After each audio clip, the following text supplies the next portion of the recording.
Hey everyone, welcome back. In this tutorial, I'll show you how to fix Vercel 500 internal server error on Vercel in 2026.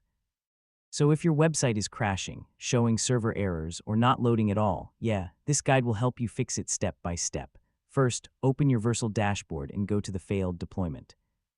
Then check the build logs to see the exact error message causing the issue. Next, carefully read the logs. A 500 error usually happens due to broken server code, missing dependencies, or incorrect environment variables. Now go to your code and check your server-side functions or API routes. Look for syntax errors, undefined variables, or broken logic. Next, make sure all required packages are installed properly. If something is missing, reinstall dependencies and redeploy the project. Now verify your environment variables inside Vercel settings. Incorrect API keys or missing values are one of the most common causes of 500 errors. Next, check your serverless function responses. Make sure you are returning proper JSON and handling errors correctly. Now increase function timeout only if needed, because long-running processes can sometimes trigger server failures.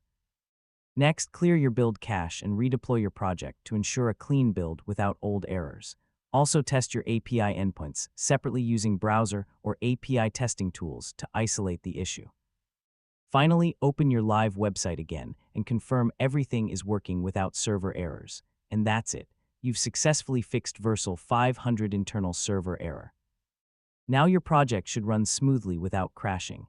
And don't forget to like, share, and subscribe for more tutorials like this.